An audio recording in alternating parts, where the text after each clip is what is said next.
Assalamualaikum warahmatullahi wabarakatuh. Salam sejahtera bagi kita semua. Pertama-tama marilah kita panjatkan puji syukur kehadirat Allah Subhanahu wa taala yang mana dengan rahmat dan hidayah-Nya kita diberi kesehatan sehingga bisa melaksanakan masa pengenalan lingkungan sekolah dengan baik dan dengan lancar. Anak-anak peserta masa pengenalan lingkungan sekolah pada SMK Negeri 1 Tulungagung tahun pelajaran 2021-2022 yang saya cintai dan banggakan. Pada kesempatan kali ini saya akan menyampaikan materi terkait kegiatan pembelajaran dan cara belajar efektif untuk memahami materi pelajaran. Yang perlu anak-anak ketahui bahwa pada pelaksanaan pembelajaran tahun pelajaran 2021-2022 pada masa COVID-19 adalah sebagai berikut.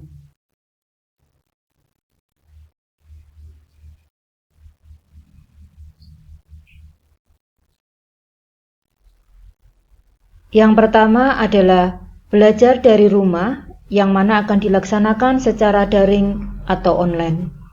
Kemudian pembelajaran praktek, di mana di dalam pembelajaran praktek nanti akan dilaksanakan bisa secara daring atau online. Kemudian praktek di sekolah dengan dibuat bergilir atau shift. Kemudian alternatif yang ketiga yaitu tatap muka terbatas, di mana dalam tatap muka terbatas nantinya akan direncanakan masuk secara bergilir 50%, minggu pertama 50%, minggu kedua. Kemudian untuk petunjuk teknisnya masih menunggu informasi lebih lanjut. Anak-anak peserta MPLS, yang harus anak-anak ketahui bahwa di dalam kegiatan pembelajaran tentunya ada proses penilaian, di mana di dalam kurikulum 2013 revisi 2018 ada perubahan penilaian, yaitu meliputi penilaian pengetahuan, penilaian keterampilan, dan penilaian sikap. Kemudian di dalam penilaian pengetahuan, yang harus anak-anak ketahui adalah meliputi tes tertulis, tes lisan, tes penugasan, dan tes portofolio. Di mana di dalam tes tertulis meliputi pilihan ganda, urean, dan teknik lain. Kemudian tes lisan berupa wawancara. Kemudian yang penugasan bisa tugas yang dilakukan secara individu dan kelompok. Kemudian untuk portofolio itu bisa berupa dokumen sertifikat sebagai bukti pencapaian kompetensi atau prestasi peserta didik. Selanjutnya untuk penilaian keterampilan meliputi penilaian kinerja, proyek, dan portofolio. Untuk penilaian kinerja itu digunakan untuk mengukur capaian pembelajaran berupa keterampilan, proses, dan atau hasil yang nantinya akan berupa produk. Kemudian untuk penilaian proyek itu untuk mengetahui kemampuan peserta didik dalam mengaplikasikan pengetahuannya melalui penyelesaian suatu tugas dalam periode atau waktu tertentu. Kemudian yang terakhir yaitu penilaian portofolio berupa sampel karya sebagai bukti pencapaian kompetensi prestasi. Dan penilaian yang ketiga yaitu penilaian sikap. Untuk penilaian sikap itu bisa penilaian utama, bisa juga penilaian penunjang. Untuk penilaian utama itu dilakukan oleh guru mata pelajaran selama 1 semester, bisa dilaksanakan selama proses pembelajaran, bisa juga dilakukan oleh wali kelas dan guru BP juga selama 1 semester, bisa dilaksanakan di luar jam pembelajaran. Kemudian untuk penilaian sikap penunjang, itu bisa berupa penilaian antar teman dan penilaian diri.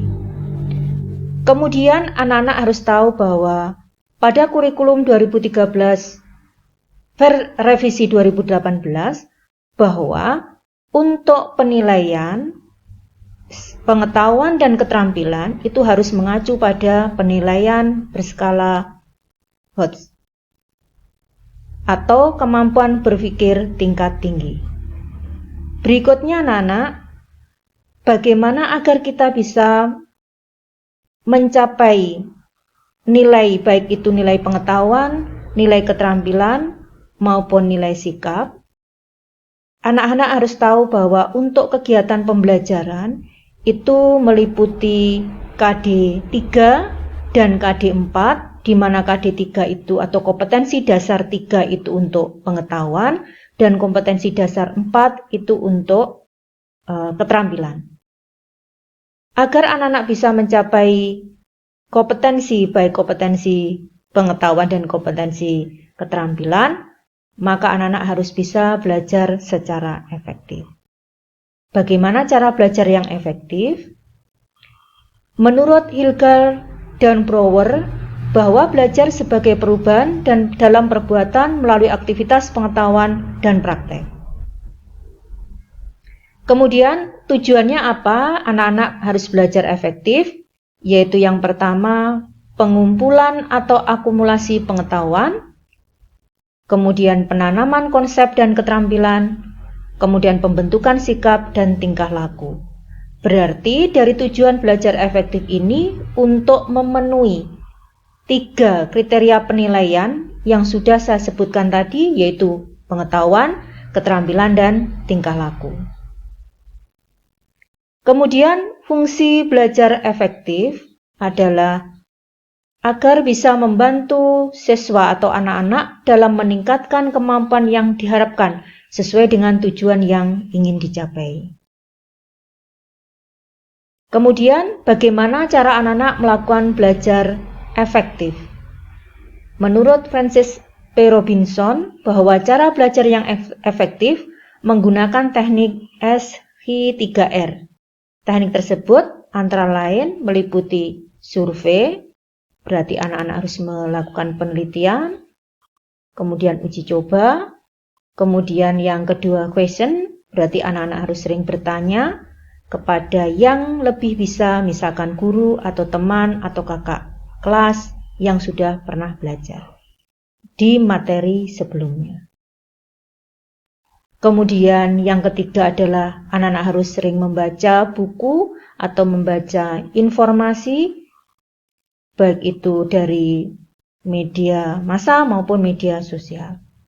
Kemudian yang tidak kalah penting adalah anak-anak harus sering mengulang materi yang anak terima, baik itu materi yang anak terima secara tatap muka ataupun secara daring, ataupun materi pelajaran yang anak-anak terima, baik itu dari praktek yang pernah anak lakukan. Anak-anak yang saya cintai dan banggakan, berikutnya adalah apa saja hambatan di dalam melakukan belajar efektif. Yang pertama adalah faktor dari dalam.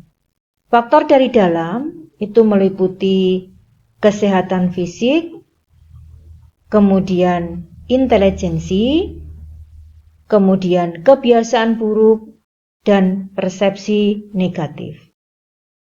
Untuk kesehatan fisik, itu misalkan penglihatan yang kabur, kemudian pendengaran yang kurang. Sedangkan intelijensi itu karena intelijensi kurang atau rendah, sehingga menyebabkan kemampuan belajar yang rendah pada anak-anak. Kemudian yang ketiga yaitu kebiasaan buruk, misalkan malas, suka menunda-nunda, dan yang sekarang lagi tren adalah karena anak terlena dengan bermain HP, kemudian bermain game, kemudian misalkan ke warung kopi yang terlalu lama, sehingga ini bisa menyebabkan anak malas untuk belajar. Kemudian yang keempat yaitu persepsi negatif, itu misalkan pesimis, rendah diri, takut dan cemas jika melakukan kesalahan atau jika melakukan hal-hal yang lain. Kemudian untuk hambatan yang dari luar, yaitu keadaan lingkungan yang kurang nyaman dan tenang, kemudian sarana dan prasarana yang kurang memadai, pengaruh teman yang kurang baik, kemudian keluarga yang kurang memberi dorongan pada anak-anak untuk belajar. Sekarang bagaimana cara anak-anak mengatasi hambatan untuk belajar efektif, baik dari dalam maupun dari luar?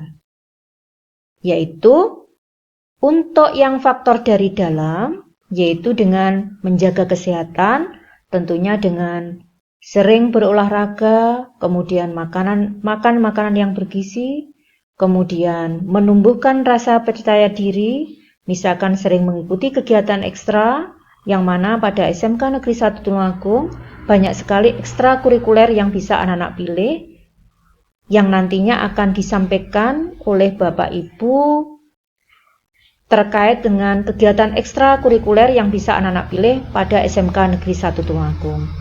Juga untuk menumbuhkan rasa percaya diri, bisa anak-anak sering mengikuti perlombaan sesuai dengan bakat dan minat yang anak-anak miliki. Kemudian yang ketiga, membangun motivasi diri. Misalkan anak-anak mempunyai cita-cita A, maka dengan memiliki cita-cita itu akan bisa membangun anak-anak motivasi pada diri anak-anak.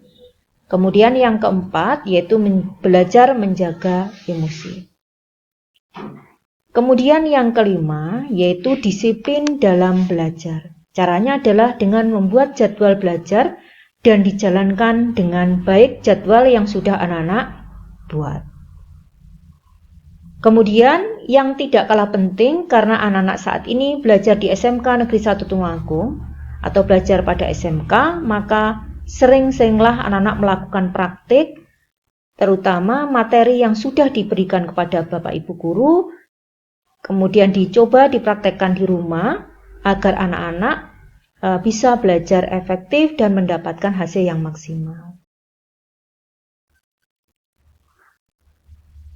Kemudian untuk mengatasi hambatan dari luar, yaitu pertama, carilah tempat belajar yang tenang dan nyaman. Misalkan anak-anak nyaman belajar di kamar, kemudian belajar dengan mendengarkan musik, maka carilah tempat yang sesuai anak-anak yang dianggap paling nyaman. Kemudian lengkapilah sarana dan prasarana belajar, karena saat ini proses belajar mengajar dilakukan secara daring, berarti sarana prasarana tentunya adalah adanya jaringan internet, kemudian memiliki HP ataupun memiliki laptop untuk melengkapi kegiatan belajar anak-anak. Kemudian rapikan tempat belajar agar anak-anak bisa merasa nyaman pada saat tempat itu bersih, rapi, dan seterusnya. Kemudian yang tidak kalah penting adalah bertemanlah dengan teman-teman yang suka belajar. Kemudian mintalah orang tua untuk memberikan motivasi belajar.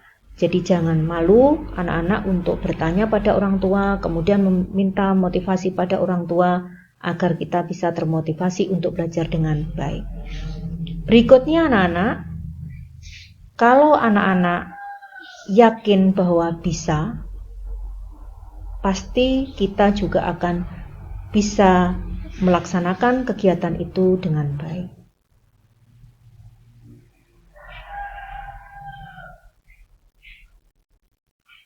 Terima kasih anak-anak. Selamat belajar di SMK Negeri 1 Tulungagung. Semangat dan sukses buat kalian semua. Wassalamualaikum warahmatullahi wabarakatuh.